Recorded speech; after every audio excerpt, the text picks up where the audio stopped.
What are some things that you can do right now to go and drive clients into your practice? There are essentially 4 things that I do to generate interest in any of my businesses. The first is what's called an LF5. LF5 stands for looking for 5. What that is one of those posts that you've probably seen me do potentially or emailed you, and it says, I'm looking for 5 people who want to achieve XYZ outcome in a particular time frame. And then I list 4 qualifying factors. So for example, I'm looking for 5 people who want to finally overcome chronic lower back pain in the next 6 months without drugs or surgery. Okay? And then I have 4 qualifying statements. Must have had pain longer than 2 years. Must be frustrated by the current system, sick of struggling with this, wanting to get long-term outcomes, not just looking for pain relief. The third thing is coachable friendly, going to follow instructions, ready to actually get a long-term result. And then the fourth one is can keep a secret or something like that, something fun. And it's there to lower the intensity of the rest of them. Okay. When you put this post out, you email it to your list, you post it on your social media, and you put it out into the world. And what happens is at the bottom, your call to action says, comment below if you're interested and I'll send you the details, or reply back to this email if you're interested and I'll send you the details.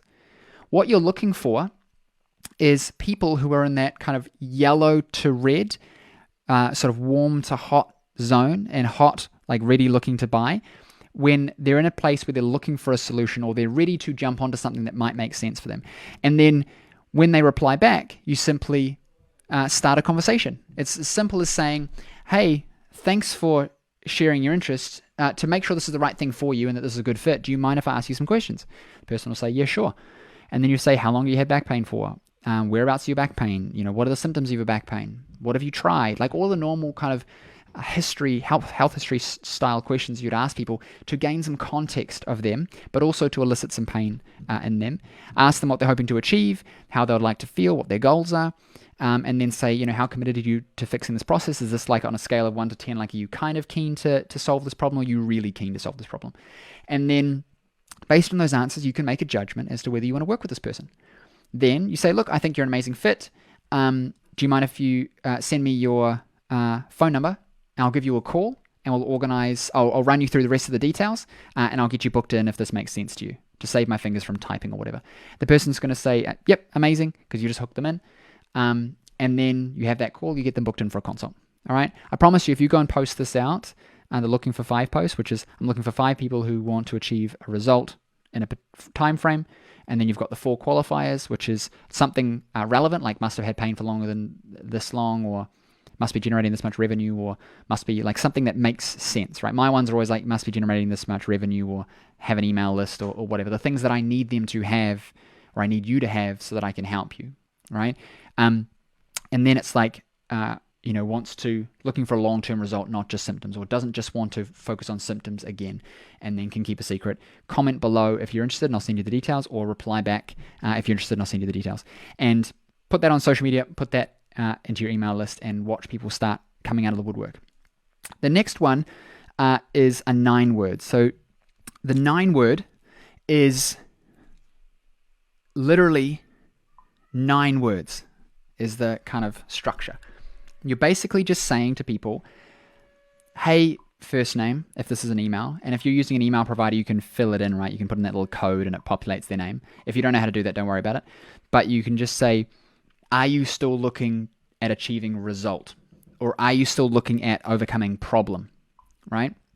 Question mark, and then sign your name. When you do that, what you're trying to achieve is people who see it, who are struggling, who, again, want a result now, or looking for something, or sick of something, or it's just perfect timing.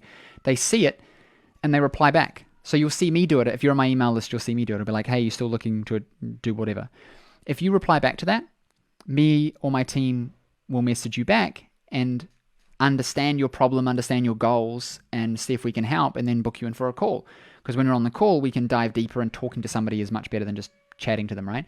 We can understand you and then either point in the direction of some of the resources we have, or book you on a strategy call with one of our advisors, our strategists, so that they can talk to you about our program and help you, right? Exactly the same thing. Are you still struggling with back pain? Are you still looking to fix your back pain, right? Are you still looking to increase your we call it kilometer, like 5 kilometer run time? Let's say you're a fitness person, right? Or increase your bench press. You can do this for literally anything. James. And you just wait for a reply. If it's in a social post, it's more like, are you still struggling with back pain or want to find a solution to back pain? Comment pain below, and I'll send you details of a new program I'm creating, or I'll send you some information on how you can do it, or I'll something like that, right? The other way of doing a 9-word, which is kind of more like a give post, which is the next thing we'll talk about, is more you have the value already and you're just looking for the comment, okay? 9 words typically work better on email, okay? Now, the next one, a give post, is a post where you're trying to offer them something. And you see me do this a lot. I will say, I just created a brand new guide teaching A, B, and C. Do you want a copy? You sometimes will say, comment below, I'll send it to you. Or just, do you want a copy, ? And then people will jump in and be like, yeah, I want that. Give me that, please. Yes. Right? You might say, I just made a new video about A, B, and C. Who wants to see it? And then people comment, yes, yes, yes on the bottom, right? The reason you do it that way and you don't just share the post is the more you can create engagement around your stuff, the more you are conditioning people to interact with you. Because the problem that happens is because there's so much content, we all become watchers. We all watch and see what's happening, and we get scared to jump in because there's a big crowd. And imagine that I'm dancing around the place. You know those, what are they called, buskers, right? I'm busking, I'm dancing, I'm playing music, whatever, and there's a giant circle around me. And then I had to ask you to come into the center to give me $1 or whatever. Like, that's scary. Nobody wants to do it. You might want to tip me. You might want to do it. You might want to participate in whatever I'm doing. Or if I'm like, hey, I'll show you how to do it. Can you come over here? I'll teach you how to backflip. Like, you might want to, but you don't because you're scared. So instead, if the circle's much smaller, you're all closer to me, I'm interacting with people back and forth, you realize, hey, I can interact with that. Easiest example of this is if I make this post and no one's commented on it, rarely will people then begin to comment on it. Whereas if I comment on it, or I get my team to comment on it, or I get a few people to comment on it, once there's a few comments there, it's kind of like, this is easy. I can now participate because I don't feel so bad because other people are commenting. I'm now just part of the group, and I feel more hidden amongst the names. Like, the more comments there are on a post, the more people will comment on it because they feel less like the spotlight's on them. Like, if you're the only person commenting, you know that everybody can see your comment. Where if there's 100 people, you kind of feel like people aren't going to see it. So we always want people to comment, to allow others to comment, plus to condition people to interact with us so that when we do send them a message, they reply to it. In social media and email, to be honest, what's better is getting people to comment and reply. The reason being is the machine that runs these things, Facebook, your email provider, your Gmail inbox, they all have algorithms that track interaction because they don't want to just send you all the crap that could be there because there's too much content everywhere, right? They want to get context about what you care about. So the more you interact with stuff, the more you tell the system you want to see it. So I want to game that and get people to interact so that more people can see my stuff and I can help more people. Make sense? I'm creating a micro virality. I'm making my posts go viral in a micro capacity. So whatever you create, right? You get them to comment if they're interested, and then you send them you reply to the comment and say, hey, do you mind if I DM you or message you the details? The person will say, yeah, sure. And then you say, okay, great. It's just sent you a message, and then they'll go and check it. And then when they check it, their first message is just like, hey, thanks for requesting the guide. Let's say you might say, thanks for requesting the guide. Mind if I ask you a couple quick questions first to see how I can give you something that helps with it, or so I can make sure this is the right thing for you, or maybe something else needs to be given to you, right? So you might say, to make sure this is the right thing for you because I've got lots of resources. And the person will inevitably say, yeah, sure. And then you just ask them normal questions. What's going on? Where's your pain? What do you want to achieve? Blah, blah. And then you say, look, I think that I'm going to give you the guide, but I actually think we should really get you in for a consultation. Or you might say to them, hey, like, do you mind if I just give you a quick call? It'd be easier than me typing, and I want to ask you a few more questions. The person says yes, have a consult call with them, book them in for an appointment, and then say, by the way, I'll send you the resource straight after we get off the phone. What that's allowed you to do is to have a conversation where you can actually see how you can provide this person value rather than just sending them more crap. Okay, so the whole point of it is to coax people to engage with you so that you can then send them more value or give them more value once you understand actually what's going on with them and what they want to achieve. Okay, and we call that a give post. The next training you create, video you create, lead magnet you create, posture exercise worksheet you create, make a post or an email that says, I just created a XYZ guide on A, B, and C. Who wants a copy? A bunch of people will comment. Email it to everyone, say, if you want a copy, reply back and I'll send it to you. They'll all reply back and say, me. And then you can have conversations with them. The fourth one is called a value post. All right. A value post is as what it sounds. A value post is what it sounds like. It's a post solely designed to create value for the person reading it. So you might do, for example, this is a value post, technically speaking, right? I'm providing value to you for the sake of value. Soft pitch at the end, 99% value. When you make a post, it could be, for example, you might make a post on how to set up your desk properly for neck pain. Now, I know this is ironic because I literally just said to you that every man and his dog has made content like this and you don't need to too, but it's an easy example of something that you could do if you think that people would want it. And I would recommend that you test this stuff, right? So let's say you were doing a post like that as a simple example. You literally just do a post and break down flipping everything of what you're supposed to do in a nice format, paragraphs, bullet points, numbers, etc., bold writing, underscore, underlined writing, italics, like a nicely formatted, structured breakdown of just value. At the end, you could say, would love to hear your thoughts on how you're going to apply this to your life or health or IBS or back pain or neck pain or whatever. Leave a comment below.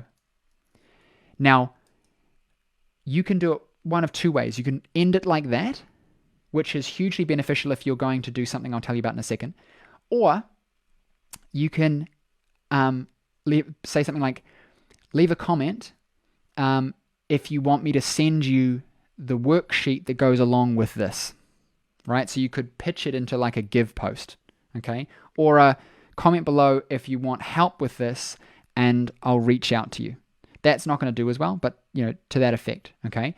Now, if you just said, leave a comment to let me know, what you can do with that, and this is bonus here, is you can take that post and you can go and join other people's groups. So maybe you could join a diabetes group, let's say.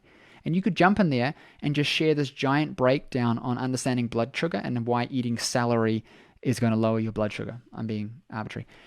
Post it there. No pitch. The call to action is just comment. Let me know what you found most valuable about this, or let me know what you're going to go and do, or let me know if what you thought. I'd love to hear your thoughts. And you're doing it because you're wanting engagement. Now, if you're in a group of 10,000 people who are all there because they want help with diabetes, and you make that post, the admin is not going to be too upset with you because you're not pitching anything. You're just giving insight and you're just giving value. What happens though, if you guys, those of you who are clients, this will be super pertinent. You will have gone through my Facebook formula where you've set your Facebook profile up and you've got your groups and everything like that, right? This is the best way of siphoning people out of groups into your own group because they will click on your profile, they'll look at it, they'll see how well it's set up, and they'll be directed to your resources. They'll add you as a friend.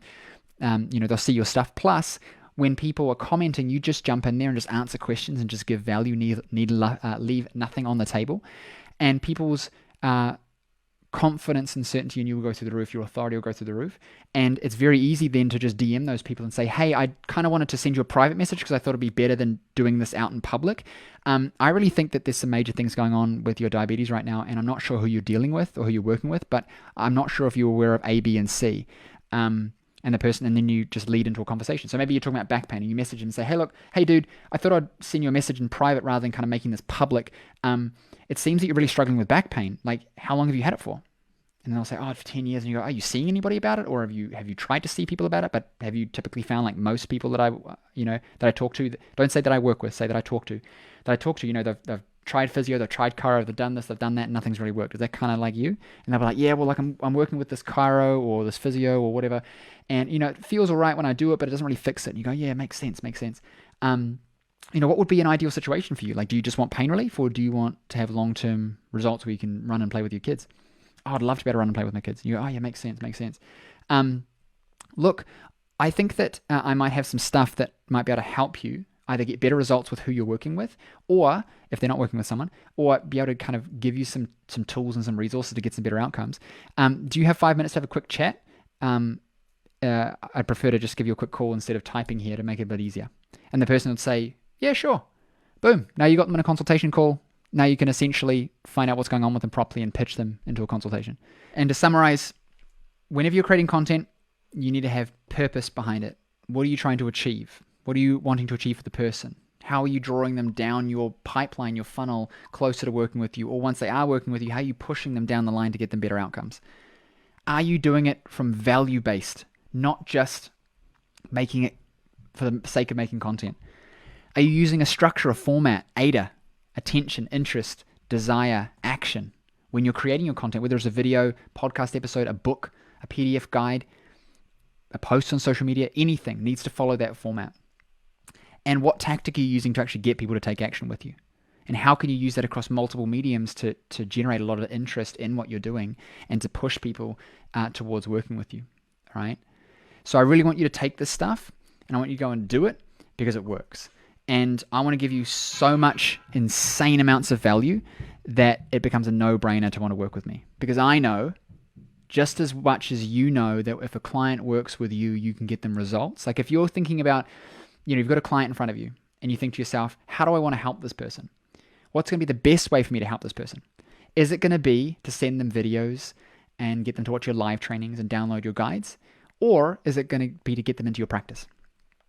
You all should be saying it's going to be get them into my practice or into your program or whatever, because that's what you spend all your time and effort and money and learning and late nights on making amazing to get results.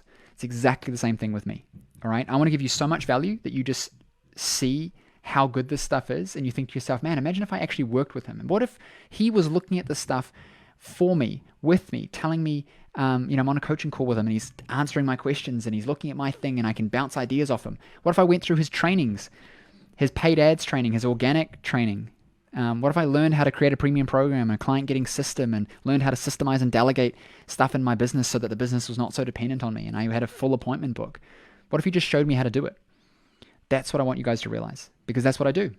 My job is to help you build a premium program where you can charge a premium and get premium results for people. I want to do that so that you can convert and retain your clients easier, better, and longer, ultimately getting them better results and making more revenue per client. And I want you to have a client getting machine. I'm going to help you build a client getting machine so you can fill that premium program. All right. Once that happens, you'll have a full appointment book. Once your appointment book is full, we can really play big. We can get into the fun stuff, which is how we systemize that whole thing and begin to delegate, automate, and outsource so that you can be like me, where I have a practice. We've got 4 practitioners. We're hiring at the moment as well. Business runs itself. I don't have to turn up. I literally have a half an hour meeting on a Wednesday with my practice manager, and that's it. Right? And then I coach my associates for half an hour on a Thursday. I want to be able to show you how to do that just like I've done it with myself and over 250 clients all over the world in hundreds of different niches and services and everything like that.